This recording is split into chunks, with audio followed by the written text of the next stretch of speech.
सभी प्यारे भक्तों को राम राम। आज भगतमाल में से कथा करेंगे भक्त नर हरिदेव जी और श्री ललित किशोरी जी और ललित माधुरी जी और ललित किशोरी जी और नथुनी बाबा।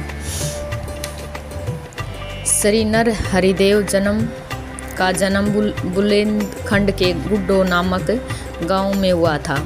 उनके पिता का नाम विष्णुदास और माता का नाम उत्तमा था।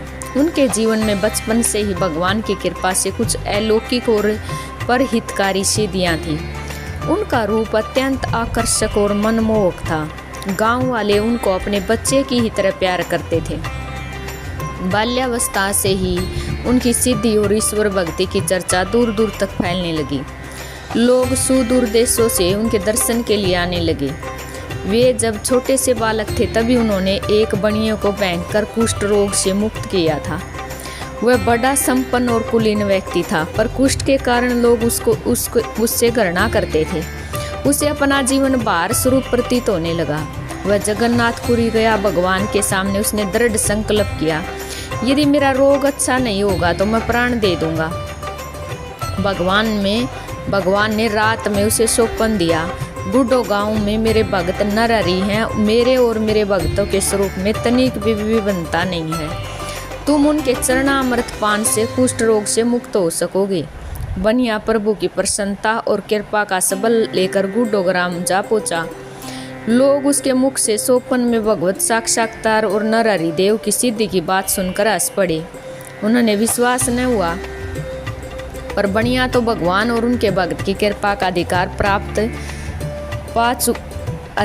पत्र पा चुका था। उसने श्रद्धापूर्वक भगवान का स्मरण किया और नरहरि देव के चरणामृत से अपने अधरों की प्यास बुझाई। कुष्ठ रोग से उसे मुक्ति मिल गई। लोग नरहरि देव में श्रद्धा और भक्ति करने लगे। उनकी प्रसिद्धि दिन दूनी रात चौगुनी बढ़ने लगी। नरहरि देव नित्य भगवान के चरित्रों और लीलाओं पर पद बना कर गाया करते थे। उनकी भक्ति में ही रात दिन लीन रहते थे। यद्यपि उनका जीवन गुड्डो में सुचारू रूप से बीत रहा था, तो भी वृंदावन की निकुंज माधुरी ने उनका मन संपूर्ण रूप से आकर्षित कर लिया। वे ब्रज के लिए चल पड़े। यमुना जी के श्याम जल की लहरियों ने उनकी भावनाओं में भगवान श्री कृष्ण की श्यामता एवं श्रृंगार माधुरी भर दी। उन्होंने बालू का कण मस्तक पर चढ़ा लिए। वे प्रेम उन्मत्त हो गए और वे सोचने लगे, कितनी पवित्र है यह भूमि। अरे वंशीवट का सौभाग्य तो निराला ही है। श्री कृष्ण वहीं रात दिन रास किया करते हैं। सामने रेती की रजत चंद्रिकाओं में ही तो श्री चैतन्य आदि ने भगवान की दिव्य लीलाओं का दर्शन किया था। वे आत्ममुग्ध थे। उन्होंने वृंदावन के मंदिरों पर भगवान के यश की दिग्वंत में फैलाने वाली गगन स्पर्शी पताकाओं को नमस्कार किया। वे भगवान की दिव्य छवि की झांकियों के लिए ललायित हो उठे। वृंदावन के कण कण में उनके रम्य रूप का दर्शन होने लगा। उनके अधरों ने रसमयी सवलहरी में भगवान का प्रेम अमृत उडेल दिया। रसिक नरहरि दास गाने लगे, जाको मनमोहन दृष्टि परे, सो तो भैया सावन को आदरो सूजत रंग अरे। जड़ चेतन कुछ नहीं समझत, जित देख तित श्याम खरे। बिहल विकल संहार न तन की, घूमत न्यान नैना रूप बरे। करणी करणी दो विद भूली, विविध निषेध सब रे दरे। नरहरि दास जय भय बावरे, तो प्रेम प्रवाह परे। वे गाते गाते मूर्छित हो गई। एक बुढ़िया ने उनका हाथ पकड़ लिया। थोड़े समय के बाद उनको चेत हुआ। बुढ़िया के मुख से महात्मा सरसदेव की बात सुनकर वे आनंद मगन हो गए। पूर्व संस्कार जाग उठे।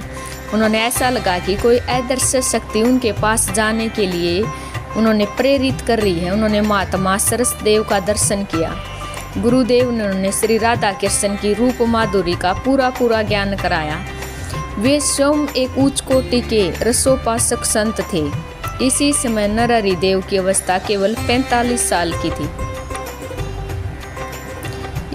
वे सरसदेव के विशेष कृपा पात्रों में से थे और नरहरि देव नित्य निकुंज लीला में लीन हो गई। श्री ललित किशोरी जी और श्री ललित माधुरी जी। छाड़ी बादशाही वैभव लक्ष्मणपुर त्याग्यो, श्री वृंदावन वास दृढ़ व्रत अति अनुराग्यो। ललित निकुंज बनाए राधिका रमण विराजै, रास विलास प्रकाश लक्ष्य पद रचना ब्राजै। ब्रज रज मध्य समाधि लिए जुगल भरात निर्भय निपुण, श्री ललित किशोरी माधुरी प्रेम मूर्ति वृंदा विपिन। लखनऊ में उन दिनों नवाबों का बोलबाला था और वहीं शाह गोविंद लाल जी का परिवार जोरियों में मुक्त था। गोविंद लाल की दूसरी स्त्री से शाह कुंदन लाल और शाह फुंदन लाल दो हुए। दोनों भाइयों में प्रगाढ़ प्रेम था। भारत तेंदु जी के शब्दों में तो यह राम लखन की जोड़ी थी। पारिवारिक कलह के कारण दोनों भाइयों में लखनऊ छोड़कर वृंदावन चले गए। वृंदावन उन दिनों प्रेमी भक्तों का अखाड़ा हो रहा था। शाह कुंदन लाल और श्री ललित किशोरी की छाप से शाह कुंदन लाल जी श्री ललित माधुरी के नाम से भगवान की प्रेम लीलाओं का गुणगान करने लगे। पद 10,000 से कम न हो गए। इन्होंने संगमर का एक अति विचित्र मंदिर बनवाना आरंभ किया और उस मंदिर में श्री ठाकुर जी पधारे गए। इस मंदिर का नाम श्री ललित निकुंज रखा गया। श्री ललित किशोरी जी कार्तिक शुक्ल को सशरीर श्री वृंदावन रज में लीन हो गई। इन्होंने रास विलास अष्टयाम और संयम समय प्रबंध संबंधी बड़े ही मधुर और प्रेम पूर्ण पद रचे। अपने बड़े भाई के गोलोकवास हो चुकने पर श्री ललित माधुरी ने जितने पद रचे उन सब में अपने नाम को न रखकर ललित किशोरी की ही छाप दी। इतनी बरातर भक्ति और हरि भक्ति धन्य है। श्री ललित किशोरी जी की अलमस्ती का मजा भी उनका अपना है।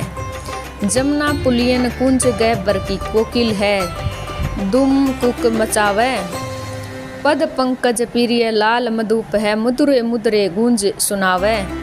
कुकर है बन बथनी डोलो, बचे शीत रसिकन के खावे। ललित किशोरी आस यही मम, ब्रज रज तजी छिन अनंत न पावे।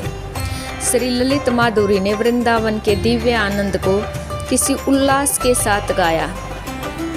देखो बलि वृंदावन आनंद, नवल शरद निशी, नव बसंत ऋतु, नवल सूर्य का चंद, नवल मोर पीक करी कोकिला, कुंजत नवल मलिंद।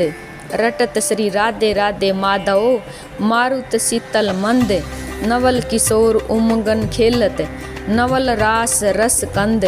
ललित माधुरी रसिक दो बर, निरंतत दिए कर फंद। नथुनी बाबा भक्तों में एक सखी संप्रदाय प्रचलित है और इसमें अपने को भगवान की आज्ञाकारिणी सखी मानकर और भगवान श्री कृष्ण को अपना प्रियतम सखा समझकर उपासना की जाती है। इस संप्रदाय का विश्वास है कि सखी भाव से उपासना किए बिना किसी को निकुंज सेवा का अधिकार नहीं प्राप्त होता।